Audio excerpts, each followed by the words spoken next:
در جمهوری تاجیکستان پس از 2 روز از عید وحدت ملی تجلیل می‌نمایند. آن به سنه 27 ایون راست می‌آید. زیرا سازشنامه استقرار صلح و رضایت ملی سنه 27 ایون سال 1997 در شهر مسکو به امضا رسانیده شد. وابسته به سهم پیشوای ملت محترم امام علی رحمان در پایدار نگاه داشتن صلح و وحدت، عقیده رئیس سوجی شهر خوجند گرفته شد که از نگاه حقوق تحلیل و پیشنهاد کرده شد. پس از آنکه در سیاست تقدیرسازی 16 شورای عالی جمهوری تاجیکستان محترم امام علی رحمان به وظیفه رئیس شورای عالی جمهوری تاجیکستان تعیین شدند، آن کس اظهار نموده بودند که تا آخران گریزه را به وطن برنگردانم، من خود را خاطر جمع حس کرده نمیتوانم. و محض در نتیجه زحمت و کوشش های بی‌آخر این ابرمرد تاریخی بود که 27 می سال 1997 سازشنامه استقرار صلح به امضا رسید و تاجیکستان گذشت به مرحله آبادکاری و بنیادکاری و سازندگی.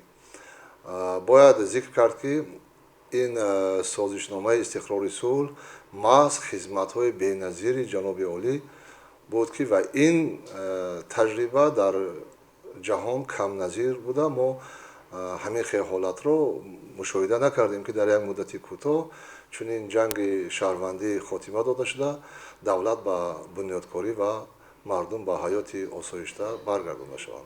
در حقیقت من شاهد بی‌واسطه همان دوره ها بودم و با چشم سر خودم میدیدم خیلی که یک نفر بزرگ گفته بود وقتی که توپ ها میپرانند صدای قانون خاموش است. در دوره جنگ حتما یک نیگیلیزم حقوقی به وجود می‌آید، یعنی که معیارهای قانون عمل نمی‌کنند. پس از استقرار صلح ما کنستیتوسیون جمهوری تاجیکستان رو به طریق رای‌پرسی عمومی خلقی قبول کردیم. ما آشکارا اعلان کردیم که جامعه حقوق بنیاد و دموکراسی دنیوی برپا میکنیم و این روز معیارهای کنستیتوسیون مستقیما عمل میکنند. شاخه‌های حکومت قانونگذار، اجرایی و سودی در مستقلی برابری عمل میکنند و این روز ما علاقه پایدیوار مستحکمی دولت صاحب اختیار و حقوق بنیاد خود را گذاشته هستیم. وحدت و صلح عمومی بشری تاجیکستان جانبداری مملکت‌های همزمان برون مرزی موقع و مقام آن را در مقیاس جهان واضح‌دار می‌نماید. امروز اتفاق و همدلی خلق تاجیک مورد آموزش سازمان ملل متحد و بسیار تشکیلات‌های عالم گردیده است. خودشناسی و خودآگاهی ملی پند است از گذشته دور و پیشرفت معنویاتی کشور میباشد. تنها با راه وحدت یکدیگر فهمی استقلال کشور را محافظت و پایدار و یگانگی مردم را استوار کرده میتوانید. چون سرور دولت اساسگار صلح و وحدت ملی پیشوای ملت پرزیدنت جمهوری تاجیکستان محترم امام علی رحمان در سخنرانیشان ابراز نموده بودند که من کار خود را از صلح آغاز کرده با مردم اذیت کشته کشورم صلح و آرامی میارم. چخیلی که ما شاهد حال هستیم جناب عالی چخیلی که وعده کرده بودند با وعدهشون وفا کرده جمهوری تاجیکستان را با یک قطار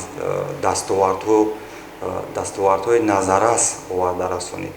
بینید که امروز جمهوری تاجیکستان در سازمان‌های بین‌المللی همچون دولت شناخته شده است. دولت جمهوری تاجیکستان از جانب دیگر دولت‌های دنیا همچون دولت صاحب استقلال شناخته شده است.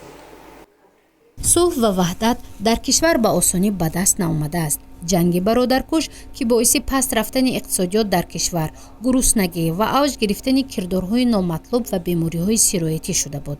اما پس از انتخاب رئیس شورای عالی جمهوری تاجیکستان در اجلاس 16 شورای عالی امام علی رحمان وضع تغییر یافت. اول تا 6 مرتبه گفتگوشنید در کشورهای گوناگون همسایه برپا کرده شد. گریزه ها برگردانده شدند و پایه دولتداری کشور آهسته آهسته مستحکم گردید که این همه از زحمت پیشوای ملت است.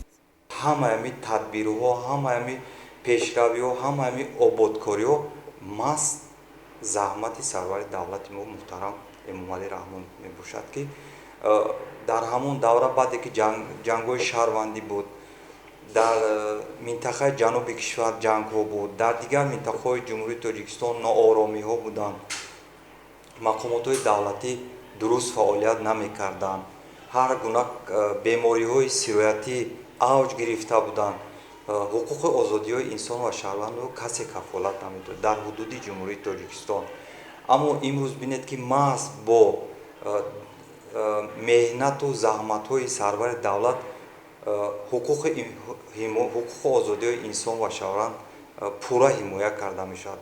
корхонаҳо, ташкилотҳо ба тамоми иқтидорашон фаъолият бурда истоданд, муассисаҳои таълимӣ фаъолият карда истоданд, бемориҳои сироятӣ аз байн рафтагӣ ҳамаи беморхонаҳо дар сатҳи аъло кор ва фаъолият намуда истоданд.